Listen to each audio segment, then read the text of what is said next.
I had a contract with an ice-cold female CEO. I provided premium jeans. She paid 5 million. Once the baby was born, we'd be square. I'd disappear immediately. But who knew I was so gifted? One shot to babies. Chaos erupted outside the operating room. Amid the chaos, I carried off the younger brother. His cries were weaker. Then ran off with the money. For 6 years, I raised chickens and grew vegetables in the countryside. I raised my son plump and glowing with health. Until I drove my son into town in my three-wheeler to sell vegetables. A Maybach stopped in front of me. A little boy in a tailored suit stepped out. He looked exactly like my son. Then my son, Xiaoman, shouted.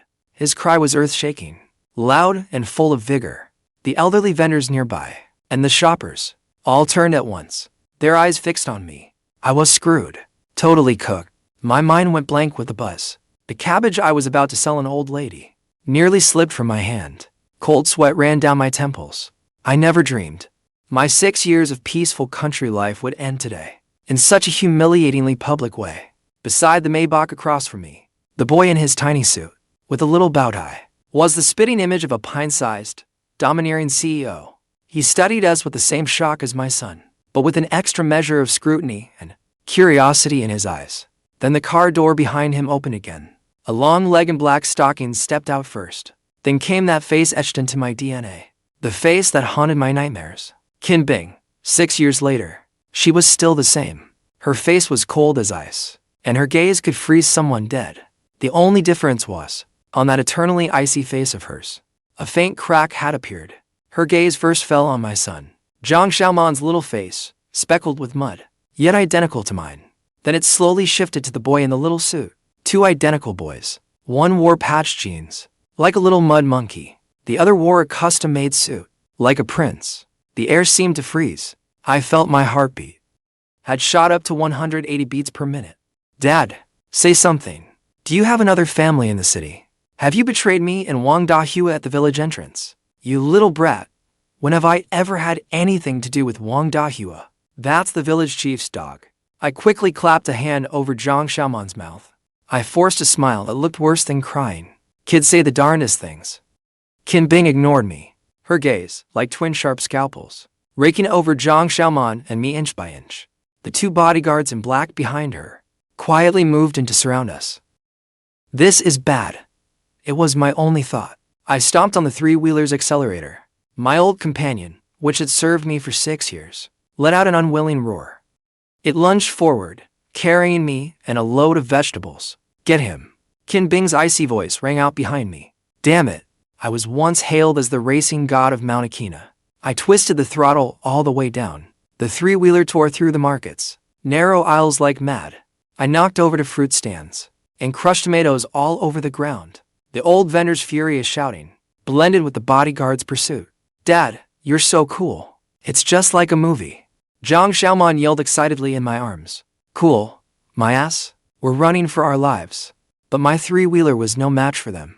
The moment I burst out of the market, a black Range Rover blocked my path. It completely cut off our escape. 2 bodyguards, one on each side, hauled me off the vehicle like a chicken. Qin Bing clicked forward in high heels, walking toward me step by step. Zhangzi, she said my name. Her voice was quiet, but it made me shudder all over. Long time no see. I struggled to lift my head, forcing out a fawning smile. President Qin. What a coincidence. You're here buying vegetables too. Qin Bing's mouth twitched. She didn't answer me. Instead, she crouched down, looking at Xiaoman in the bodyguard's arms. She reached out as if to touch his face. Xiaoman shrank back, watching her warily. Qin Bing's hand froze in midair. She drew a deep breath and stood. I gave birth to twins 6 years ago, didn't I? Qin Bing's voice was calm, but beneath that calm was a volcano about to erupt. I felt the bodyguard gripping my shoulder, tighten his hold. Admit it, and I'm dead. Deny it, and I'm dead too. I might as well deny it to the end. My eyes darted, and I instantly put on a shocked, innocent expression. Twins, President Qin. What are you talking about? I don't understand. I pointed at Xiaoman, my face utterly sincere. He's my nephew. My brother and sister-in-law died in a car accident. It wasn't easy raising him all by myself. As I spoke, I even tried to squeeze out the tears. Look how much this kid resembles me. Everyone says nephews take after their aunts. and maternal nephews take after their uncles. Before I could finish, Jiang Xiaoman objected. Dad, what nonsense are you saying? Since when did you have a brother? My grandparents died ages ago. Damn it, this kid was going to get me killed. I wanted the ground to swallow me whole. This is Qin Zhao's birth certificate, along with the hospital records from that year. Her eyes locked onto mine. The records show the baby boy in incubator B vanished 3 hours after birth. My heart clenched. I've been careless. I was so focused on running away back then. I forgot to destroy the evidence. A coincidence. This had to be a coincidence. Qin Bing didn't waste another word on me. She directly ordered the bodyguards. Take them back to Yuning Shanzhuang and contact Attorney Zhang. I want a DNA parentage test immediately. Like a criminal, the bodyguards dragged me into the rover. Jiang Xiaoman wasn't too. He wasn't scared at all. He curiously ran his hands over the leather seats. Dad, this is way more comfortable than your three-wheeler. It just isn't as fast as yours. What good is fast? We still got blocked. No one spoke for the rest of the drive. The convoy headed straight to the outskirts, to an elite neighborhood called Yuning Shanzhuang. The name alone told me how expensive it was. The car stopped before a mansion that looked like a castle. Jiang Xiaoman and I were ushered into the living room. It was big enough to hold a sports meet. The crystal chandelier overhead made my head spin. The instant Jiang Xiaoman entered, he went wild. He rolled around on the carpet several times. Qin Bing sat on the main sofa. The little boy named Qin Zhao sat quietly beside her, holding a tablet, but his eyes kept drifting toward Jiang Xiaoman, who was barking like a dog on the floor. The contrast was like an advertisement versus reality. Jiangzi, Qin Bing finally spoke. I'll give you one chance. Return the 5 million you took back then leave the child here, and you can get lost. My heart sank. The money. That 5 million had long gone toward building a house in the countryside, buying land, and raising chickens. It had also supported Jiang Xiaoman and me for 6 years. There was barely any left. More importantly, she wanted me to leave Jiang Xiaoman behind. I looked at my son, racing wildly across the carpet, laughing without a care in the world. For 6 years, I had raised that precious boy through every dirty diaper and sleepless night. I drew a deep breath. For the first time, I looked Qin Bing straight in the eyes. President Qin, I'll find a way to repay the money. But Xiaoman is my son. Your son? Qin Bing looked as if she'd heard the funniest joke in the world. Don't forget our contract. You're only a genetic donor. The contract never said what happened if there were twins. I thrust out my chin and argued back. Besides, that baby was so frail back then. Even the doctors said he might not survive. It was me. I took him to the countryside and fed him rice water, using folk remedies, keeping him alive mouthful by mouthful. I was telling the truth. Jiang Xiaoman was premature back then. He was tiny and skinny. Even his cries sounded like a kitten's. I ran away with him, partly for the money, but also because I feared his cold-blooded mother would truly abandon him. Qin Bing's expression shifted slightly, but it quickly turned cold again. I don't care about the process. I only care about the outcome. And the outcome is that you stole my money and stole my son. On my first day under house arrest in that castle, I discovered just how mind-numbing life among the rich could be. Qin Bing arranged a guest room for Jiang Xiaoman and me. It was bigger than my entire home in the countryside. It had its own bathroom and walk-in closet, plus a terrace overlooking the entire golf course. Jiang Xiaoman went completely wild. He kept bouncing across the 2-meter-wide bed, using the pricey duvet as a trampoline. Dad, are we living here from now on? It's way bigger than old Wang's pigsty. Could this kid's comparisons be any classier? I wasn't nearly as optimistic as he was. I tried the door. It wouldn't budge. The bodyguards in black stood outside, like guardian statues. The windows had safety restrictors too. They could only open a tiny crack. They really had locked me up like a prisoner. At lunchtime, a maid knocked and told us to go to the dining room. The long dining table was covered with exquisite dishes. Western, Chinese, and Japanese food. It had everything. Qin Bing sat at the head of the table. Qin Zhao sat to her left, quietly cutting his steak with knife and fork. Jiang Xiaoman and I were seated across from them. Jiang Xiaoman had never seen a spread like this. He grabbed an Australian lobster and tried to stuff it into his mouth. Xiaoman, spit that out. I quickly stopped him. What kind of manners are those? Eating with your hands. As I spoke, I expertly picked up the utensils, removed the lobster meat for him, and put it on his plate. Thanks, Dad. Jiang Xiaoman gave me a sweet smile. He picked up a piece of lobster with his fork. but instead of eating it, held it to my lips. Dad eats first. Warmth filled my heart. I opened my mouth and ate it. Across from us, Kim Bing's hand holding her knife and fork paused. She watched the interaction between my son and me. Her gaze conflicted. Qin Zhao, beside her, stopped eating too. He watched us silently. Kim Bing cleared her throat, breaking the silence. Jiang Xiaoman, she said in a tone that brooked no argument. From today on, you will learn proper manners. No shouting at the table. No eating with your hands. You must learn to use a knife and fork. With his mouth full of lobster, Jiang Xiaoman mumbled, "What are rules? Can you eat them?" Qin Bing's brow knotted tightly. Qin Zhao, teach him. Qin Zhao set down his knife and fork. He picked up a new set, handed it to Jiang Xiaoman, and softly said, "You hold them like this." Jiang Xiaoman copied him.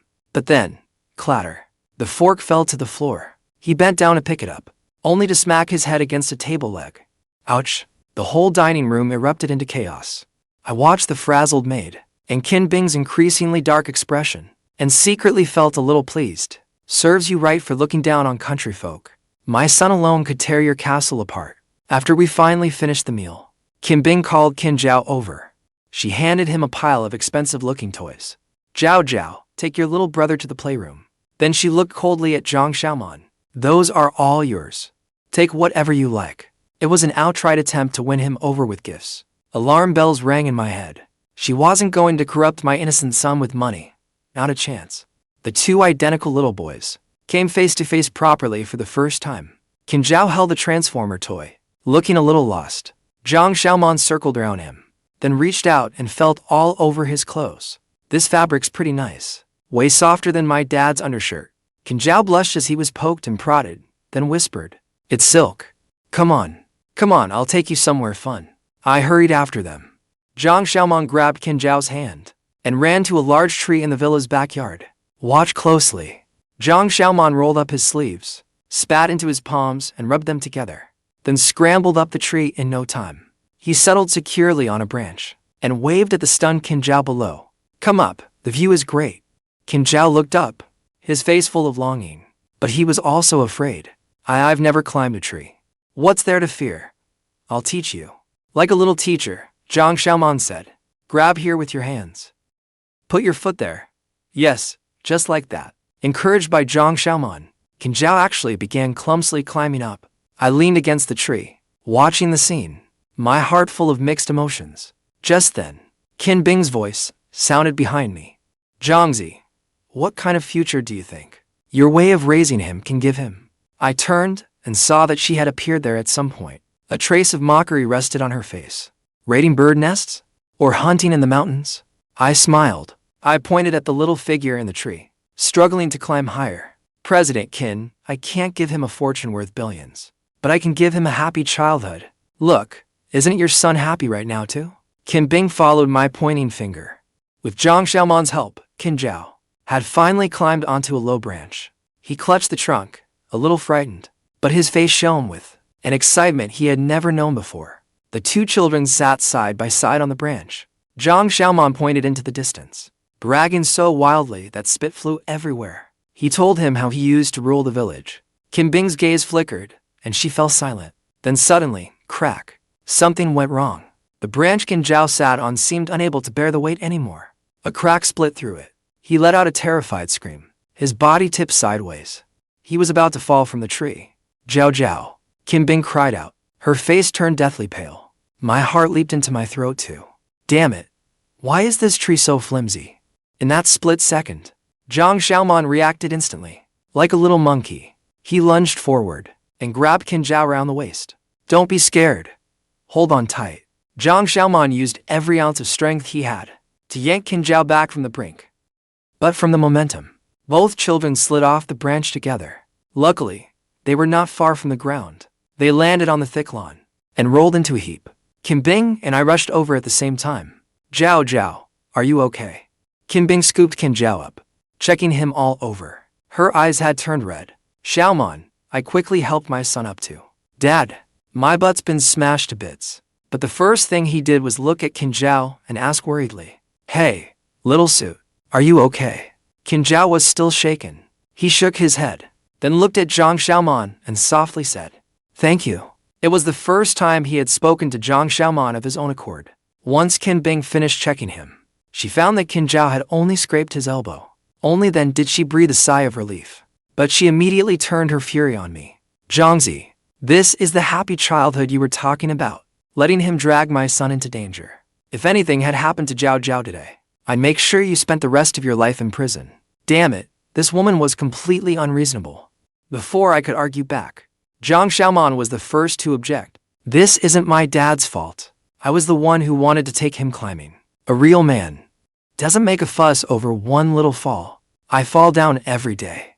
He puffed out his little chest and stood in front of me, like a little rooster protecting his mother hen. Besides, I saved him. You should be thanking me. Jiang Xiaoman's retort caught Qin Bing off guard. She looked at the child before her, who looked exactly like her own son, yet was so rough and unruly that she could not find a word to say. Mom, don't blame him. I wanted to climb the tree myself. Qin Bing's face went pale, then flushed. It was probably the first time both her sons had betrayed her at once. In the end, she gave a cold snort, picked up Qin Zhao, and threw out one last warning. Just you wait. Then she went inside without looking back. I crouched down and ruffled Jiang Xiaoman's hair. Good boy. That was manly of you. Of course. I'm my dad's son. It looked as if I had lost that round. But I knew. I had planted a seed in both boys' hearts. That night, Qin Bing tried to win back lost ground with a money offensive. She had the maid move an entire room full of toys into Jiang Xiaoman's guest room. Remote-controlled race cars, Lego castles, limited edition figures. They were piled up like a small mountain. These are all for you. Qin Bing stood in the doorway, her expression as cold as ever. As long as you behave, there'll be even more in the future. Here it comes. Capitalist corruption. It had begun. I watched Jiang Xiaoman nervously. My son rummaged through the mountain of toys for ages, then finally picked up the cheapest plastic water gun. He looked up at me hopefully. Dad, can I play with this? I nodded. He immediately raised the water gun excitedly and went pew-pew at the ceiling for ages. Then he tossed it aside and ran back to cling to me. Dad, tell me a story. Tell me how you chased off that wild boar in the village. When had I ever chased off a wild boar? It chased me for nearly a mile. I cleared my throat and started vividly making the whole thing up. Jiang Xiaoman listened with rapt attention and soon fell asleep in my arms. Holding him, I gently laid him on the bed. When I turned around, Qin Bing was still standing in the doorway. She had not left. Her gaze fell on the expensive toys Jiang Xiaoman had discarded like old trash. Then she looked at my son, sleeping peacefully in my arms. Her eyes held complicated emotions I could not understand. I walked over to her and lowered my voice. President Qin, do you see now? Some things cannot be bought with money. I deliberately puffed out my chest, trying to regain a little dignity in front of her. Like a father's love, Qin Bing remained silent for a long time. So long that I thought she would simply have her bodyguards throw me out. The samples for the parentage test will be sent to the lab tomorrow, Jiangzi. You'd better hope he isn't my son. With that, she turned and left. Watching her lonely retreating figure, the little bit of smugness in my heart suddenly vanished. This woman did not seem so awful after all. But that thought lasted only 3 seconds, because I suddenly remembered Jiang Xiaoman was 100% her son. Once the test results came out, I would be dead meat. No, I could not just sit around and wait to die. Early the next morning, the family doctor arrived with all his equipment. Jiang Xiaoman and I, along with Qin Zhao, sat side by side on the sofa, waiting to have our blood drawn. Qin Zhao was clearly used to it. With a blank expression, he held out his arm. It was Jiang Xiaoman's first time, and his face had gone pale with fright. He clung tightly around my neck.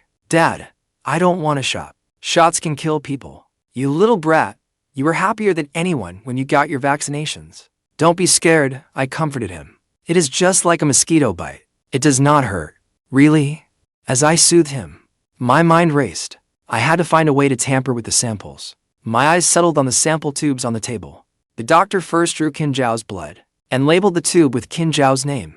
Then it was Jiang Xiaoman's turn. The little guy wailed like the world was ending, thrashing endlessly in my arms. No, I don't want it. The doctor and teammates crowded around us. For a moment, everything was utter chaos. My chance had come. While everyone's attention was fixed on Jiang Xiaoman, I secretly reached out and raked my fingernail hard across my arm. That hurt like hell. The instant the doctor inserted Jiang Xiaoman's needle, I pretended to soothe him and slipped my hand beneath his arm. A drop of blood silently fell into the sample tube labeled Jiang Xiaoman. Once I had done all that, I let out a long breath. As long as the test showed that Jiang Xiaoman was unrelated to me and unrelated to Qin Bing, she would have no reason to keep me here. I was a freaking genius. After collecting the blood samples, the doctor also took samples from the mouths of all three of us. He collected cheek swab samples separately. He said it was an extra precaution. I'd been careless. My heart leaped into my throat again. Looking at those sealed sample bags, I felt they were not samples. They were my death warrants. That afternoon, Qin Bing was heading to the company for a meeting. Before leaving, she specifically called Jiang Xiaoman and me over. Qin Zhao's piano teacher is coming today. Jiang Xiaoman, you behave yourself. Do not disturb them. She shot me a warning look. If you cannot control him, I'll discipline him myself, threatening me. I don't scare easy. After Qin Bing left, a man in a tailcoat, his hair slicked back to a shine, walked into the villa. He was Qin Zhao's piano teacher. Apparently, he was some internationally renowned maestro. In the enormous living room, the maestro sat down before the grand piano that looked outrageously expensive. Qin Zhao obediently sat beside him. A graceful melody began to flow. Jiang Xiaoman curiously moved closer, leaning against the piano. His eyes went wide. Wow, this big thing can sing by itself. The maestro frowned, but maintained his composure and ignored him. When the piece ended, the maestro began instructing him. Qin Zhao, your fingering is wrong. This passage should be passionate, not weak and limp like that. Raise your wrist. How many times have I told you? Are you an idiot? You cannot even remember such a simple score. The maestro's attitude grew worse and worse, and his voice grew louder. Qin Zhao lowered his head. His little face flushed bright red, his eyes brimming with tears. But he did not dare cry. Even I was getting furious watching this. What kind of bullshit maestro was this? Was he teaching a student or berating his grandson? Jiang Xiaoman could not stand it either. He suddenly ran to the piano and slapped the keys. A thunderous clang rang out. Everyone jumped. You are not allowed to yell at him. Jiang Xiaoman pointed at the piano maestro. Good kid. That was a ruthless move. The maestro shook with rage. Pointing at me, he snapped. Is this the fine son you raised? I casually strolled over and pulled Jiang Xiaoman behind me. Masterly, is it? My son may have been rude, but he is not wrong. I looked at Qin Zhao. Children are meant to be taught, not scolded. This teaching method of yours, apart from crushing his confidence, what good is it? What do you know? The maestro looked at me with contempt. A country bumpkin like you. Have you ever even heard of Chopin? I laughed. No, I've never even heard of Chopin. But I do know this. No matter how damn good a piece is, it's meant for people to hear. Art that brings people no joy is worthless. With that, I walked to the piano and rolled up my sleeves. Playing piano, right? I could play too. As everyone stared in shock, I sat down. I took a deep breath, remembering the song from college. I had practiced desperately to impress girls. Then my fingers danced over the keys, playing an incredibly familiar tune. The sun shines high above. The flowers smile at me. The little birds sing, good morning, morning, morning. Why are you carrying your little school bag? It was the song, Going to School. I played it with soul-stirring grandeur, bold and impassioned. The entire living room fell silent. The piano maestro's mouth hung open wide enough to fit an egg. Qin Zhao's eyes went wide. It was as if a door to a new world had opened before him. I go to school. Never late, not even once. Not bad. I really showed him up. I rose to my feet with a flourish and raised an eyebrow at the piano maestro. Maestro, would you say my performance was passionate enough? The maestro's face turned red, then white. Pointing at me, he stammered, you, but could not get out another word. Finally, he angrily flung his sleeve. Vulgar. This is an insult to art. With that, he grabbed his bag and stormed out. Before leaving, he threw out one last threat. President Qin will hear about this. I will tell her exactly what happened. Report it, then. Who's afraid of who? As soon as the maestro left, Qin Zhao immediately looked at me with pure admiration. Uncle, you play so beautifully. Of course I do. I patted my chest. Want to learn? Uncle will teach you. Yes. And so, for the rest of the afternoon, the luxurious living room at Union Shanzhuang echoed with two little tigers. Twinkle, twinkle, little star, and the irresistibly catchy I am a little painter. Jiang Xiaoman sang and danced. I played the piano. Qin Zhao clapped along. The happiness of 3 people could be that simple. When Qin Bing finished her meeting and came home exhausted, this was the scene she found. A sweet, harmonious scene of a loving father and his devoted sons. She stood in the entryway, watching the 3 guys in the living room laughing together. 2 little ones, and 1 big one. For a moment, she actually forgot to get angry. Mom, you're home. Uncle taught me to play piano. It was so much fun. Qin Bing froze. It was the first time she had ever seen Qin Zhao smile so happily. Her gaze moved past Qin Zhao and landed on me. Her eyes were no longer purely cold. There was a hint of curiosity and confusion in them. Well, is the Ice Queen starting to thaw? I flashed her a smug grin. But the next second, her phone rang. She answered it. After hearing only a few words, her expression instantly darkened. What did you say? He drove masterly away and played children's songs all afternoon. Fine, I understand. She hung up, then looked at me again. The faint warmth that had just entered her eyes instantly dropped below freezing. Jiangzi, you really are something. You flatter me. I am nothing special, only 3rd best in the world. Qin Bing took a deep breath, forcing down her anger. Zhao's school has a parent-child sports day tomorrow. You will take Jiang Xiaoman and go with us. Why do I have to go? I am his mother. You can go as his other parent. She seemed to find the word father difficult to say. Most importantly, behave yourself. Do not cause me trouble. Otherwise, you know the consequences. That was a slap in the face, followed by a little treat. No, this was a slap in the face, followed by an even bigger slap. Going to a parent-child sports day at an elite school. Wasn't that like tossing a farm chicken in with a flock of swans? A public humiliation waiting to happen? I could already foresee tomorrow's utterly humiliating disaster.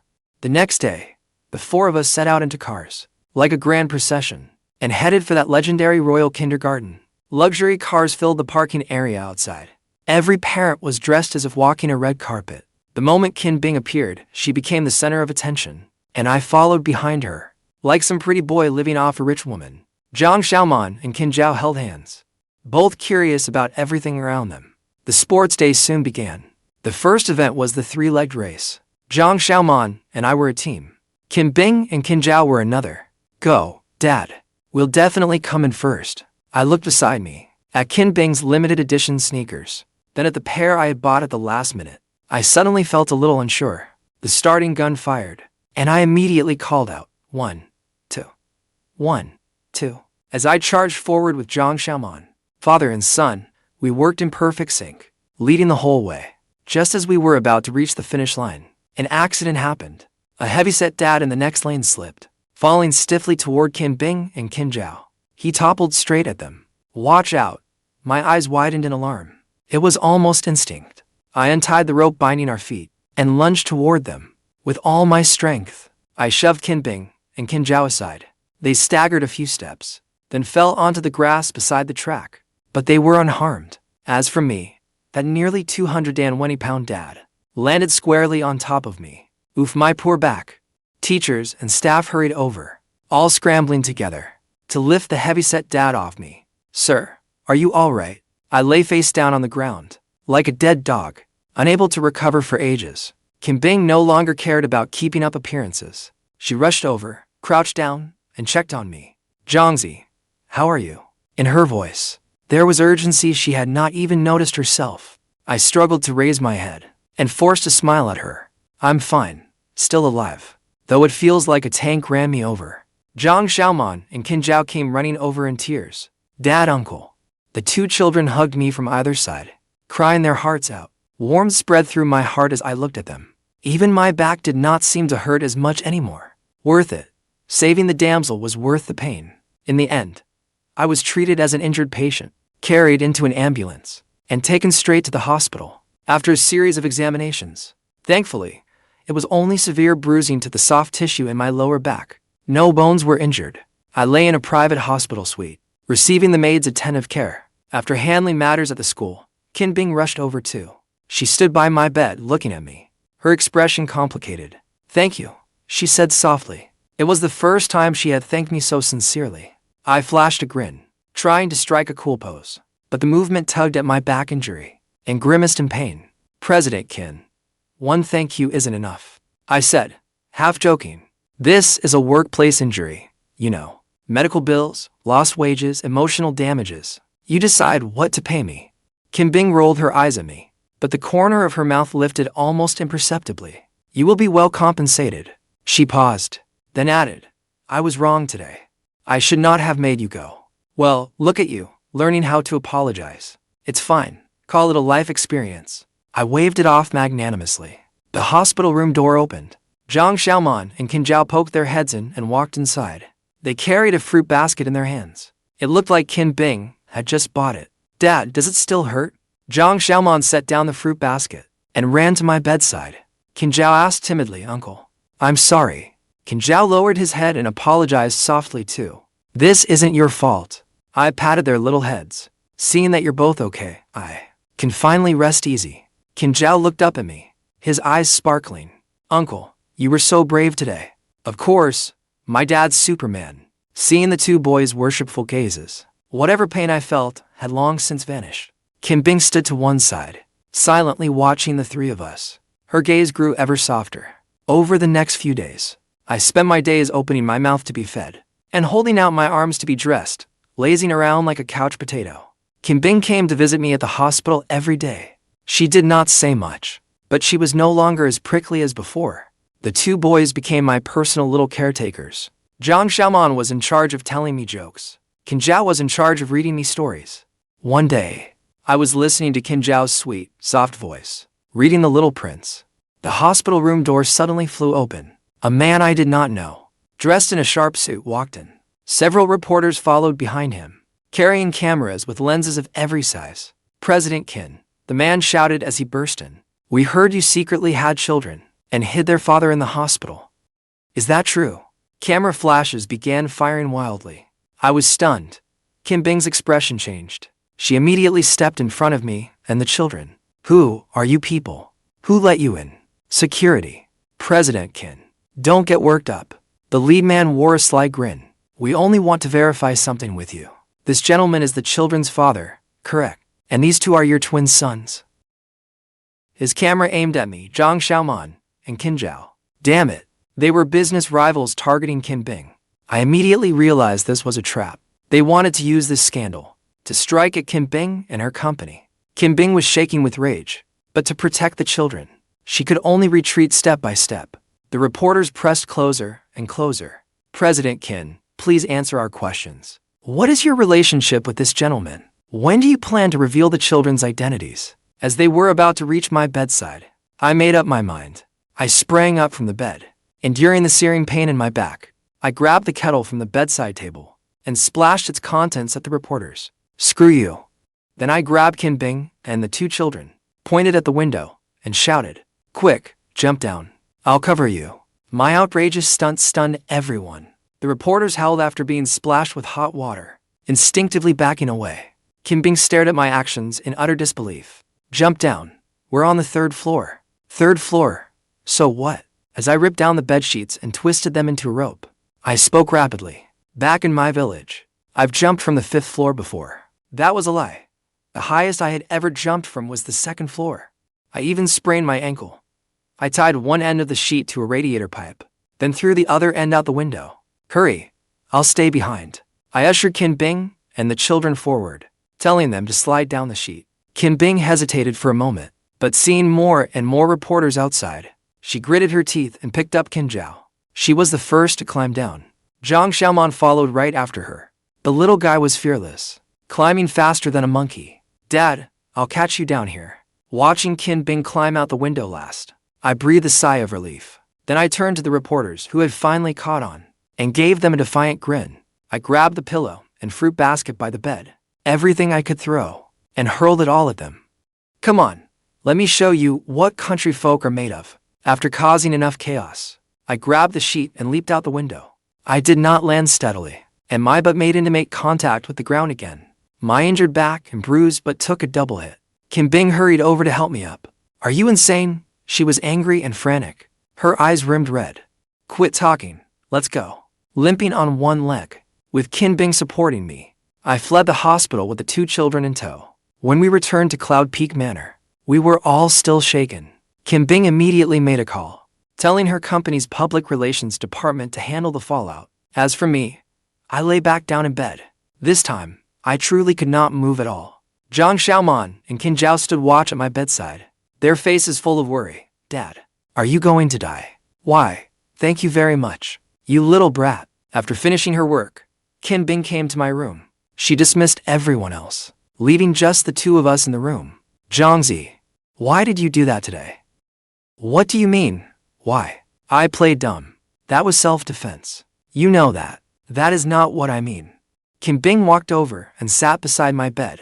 You could have simply left me alone. Why risk yourself to save us? I looked at her. Under the light, all her defenses had fallen away. Her face held exhaustion and confusion. She was no longer that untouchable high school chief executive. She looked more like an ordinary woman. After a moment of silence, I spoke. I did not do it to save you. Qin Bing's eyes dimmed for a moment. I did it to save my son. I looked at her. Jiang Xiaoman is your son. Qin Zhao is your son too. They are brothers. I cannot stand by and watch either of them get hurt.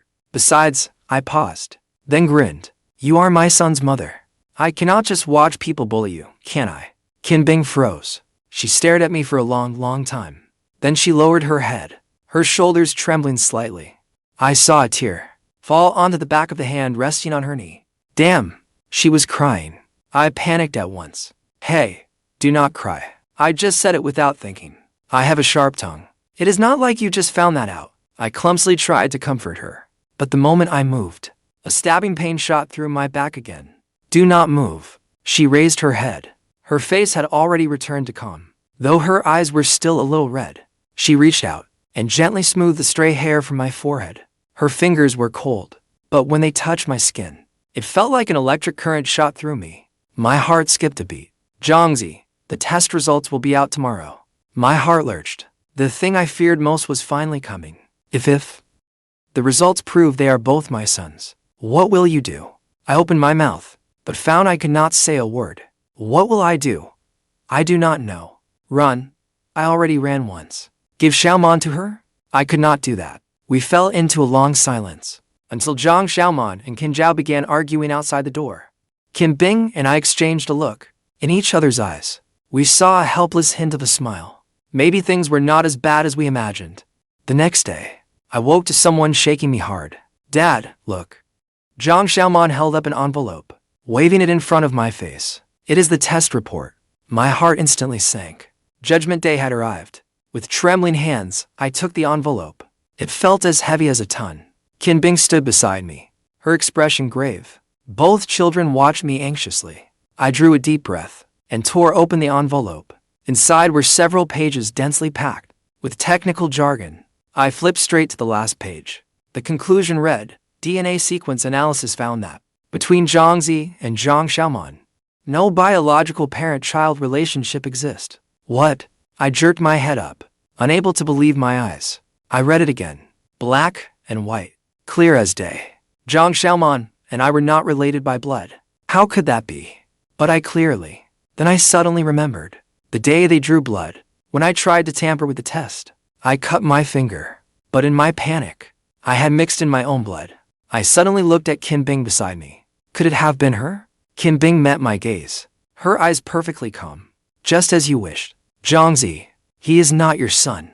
My mind went blank. Not my son. Then whose son was he? Before I could think any further, Qin Bing took out another document. This is another report. She handed it to me. I took it and looked. It was a parentage test report for Qin Bing and Jiang Xiaoman. The conclusion was, the findings support Qin Bing as Jiang Xiaoman's biological mother.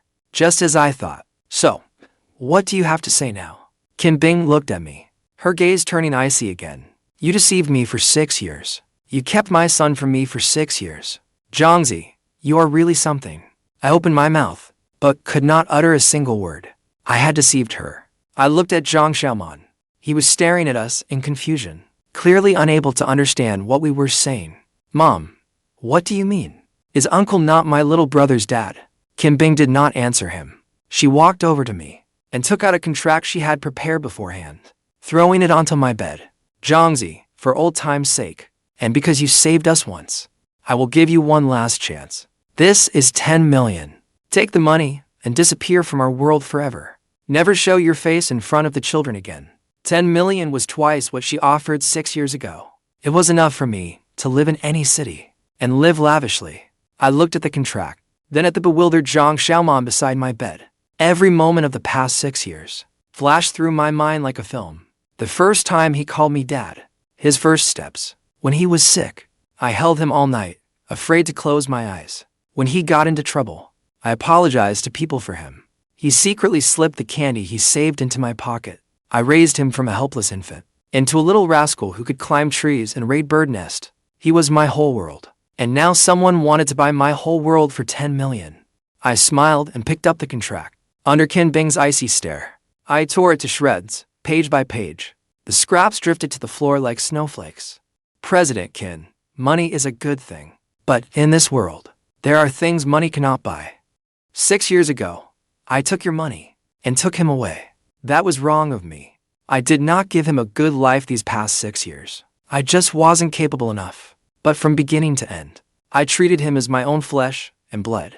I taught him to walk, to talk, and to be an honest person, to be brave. He is my son, Zhangji's son. Even without a blood tie, he will always be mine.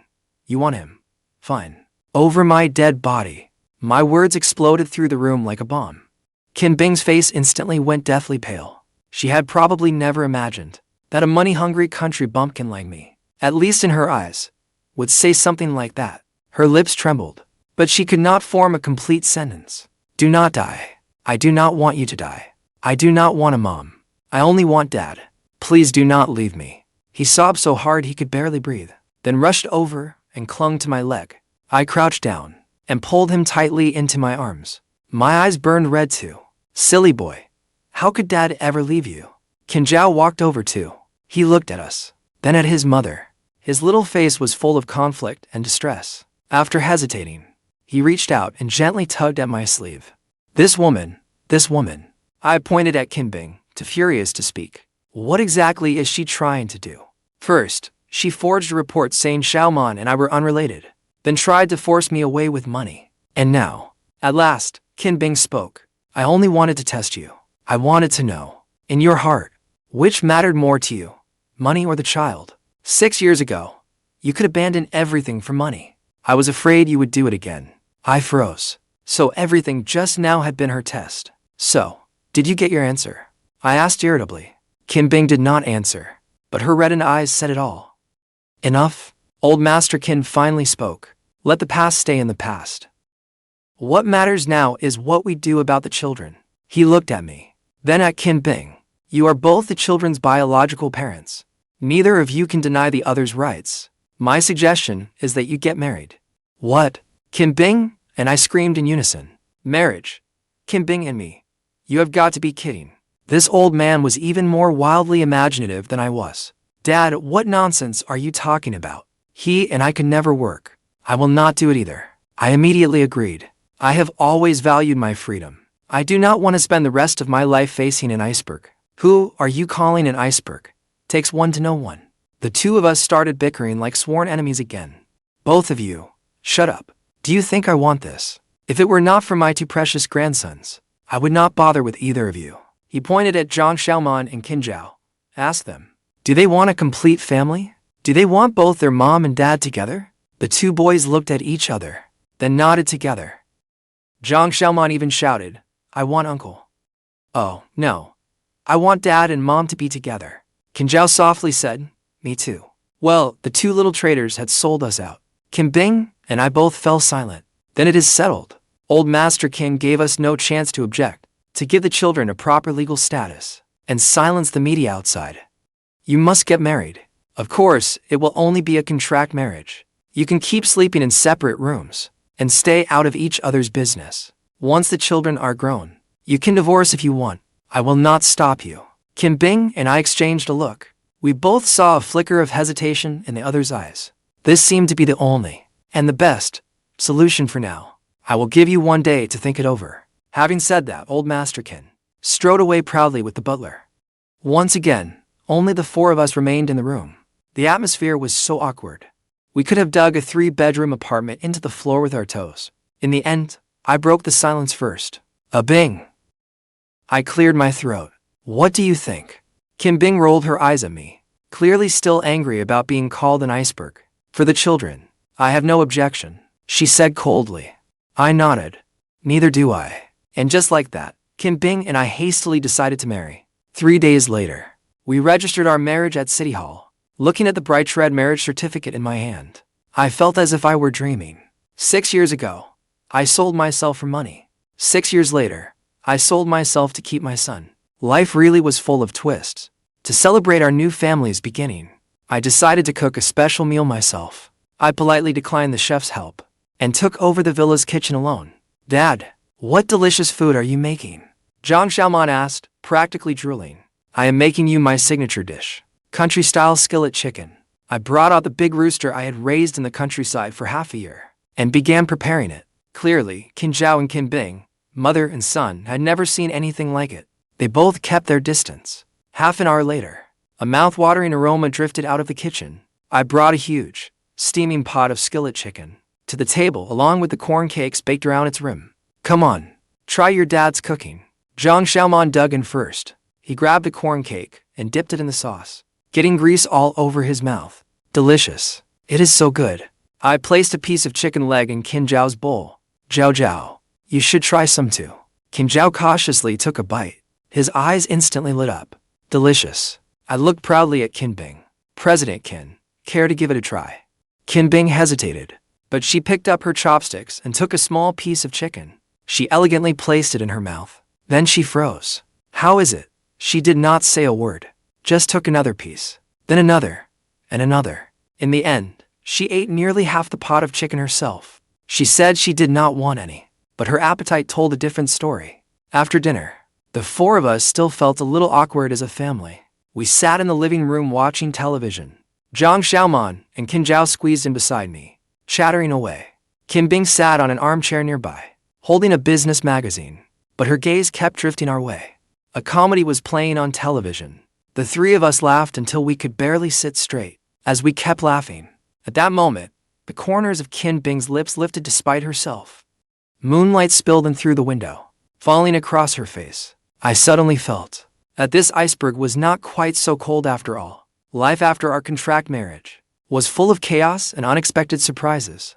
Jiang went from being a country chicken farmer to suddenly becoming the live-in husband of the King Group's president. Of course, my main duty as a husband was taking care of the kids. Kim Bing was still a workaholic. She left early and came home late every day, but she gradually began coming home earlier. She used to be the last one to leave the office, but now she turned down unnecessary engagements to make it home before dinner because she knew 3 people were waiting at home to eat with her. I found my second calling, being a stay-at-home dad. With my exceptional cooking skills, I won over the stomachs of all 3 people in the house, especially Qin Bing's. She complained that my cooking was greasy and unhealthy, yet she always ate more than anyone. The 2 boys also grew closer and closer. Xiaoman became Qin Zhao's personal bodyguard. If anyone dared bully Qin Zhao at kindergarten, he was the first to rush in. Meanwhile, Qin Zhao became Xiaoman's own little tutor. Every night, he supervised Xiaoman's homework and told him stories. One was bursting with energy. The other was quiet and composed. Somehow, they got along perfectly. That day was the King Group's anniversary gala. As the president's family, Kim Bing forced me to attend. I wore a borrowed designer suit, standing among the impeccably dressed crowd, feeling out of place. I felt like a husky that had wandered into a flock of swans. Kim Bing, meanwhile, looked like a queen. She wore a silver evening gown and was absolutely radiant. She linked her arm through mine and effortlessly moved among the business tycoons. This is my husband, Jiang. Whenever she introduced me like that, I could feel the looks the tycoons gave me, a complicated mix of envy, jealousy, and contempt. Keep staring. You wish you had my chance to live off a rich wife. Halfway through the banquet, a slick-looking man walked over with a glass of wine. He was the rival executive who had sent reporters to corner us at the hospital before. His surname was Wang. President Qin, long time no see. You are looking more radiant than ever. President Wang smiled maliciously. This must be the legendary Mr. Jiang. I have heard so much about you. What an impressive-looking man. The sarcasm in his words was obvious to anyone. Qin Bing's face went cold. She was about to lash out, but I got there first and took her hand. I gave President Wang a dazzling smile. President Wang, right? I have heard plenty about you two. I hear your company has had some cash flow problems lately. Well, that is business. Sometimes you profit, sometimes you lose. Unlike me, I was born lucky. I married a wonderful wife, so I will never have to worry again. I deliberately pulled Qin Bing closer by the waist. Leaning close, I whispered affectionately, "Honey, am I right?" Qin Bing's whole body stiffened, but she still played along and nodded. President Wang's face turned green at once. It sounded like I was bragging about living off my wife, but I was really mocking his failing company, and I had rubbed our affection in his face. The damage was minor, but the humiliation was immense. President Wang was so furious he could not speak. "You." "What, me?" I picked up a glass of champagne and swirled it like he had. Instead of standing here, President Wang, throwing shade at others, you should go home and think about how you are going to pay your employees. Once your company goes bankrupt, do not come begging my wife for a job. With that, I took Qin Bing's hand and strode away. President Wang's furious curses rang out behind us. When we reached a deserted corner, Qin Bing finally shook off my hand. She looked at me, her eyes full of conflicted emotions. "You, what about me?" I raised an eyebrow smugly. "Did I not stand up for you?" Qin Bing was silent for a long time, then suddenly asked, "Who are you, really?" I smiled. "I am just a farmer. I am the father of your son, and your husband by law. What about the future?" "We will deal with the future when it comes."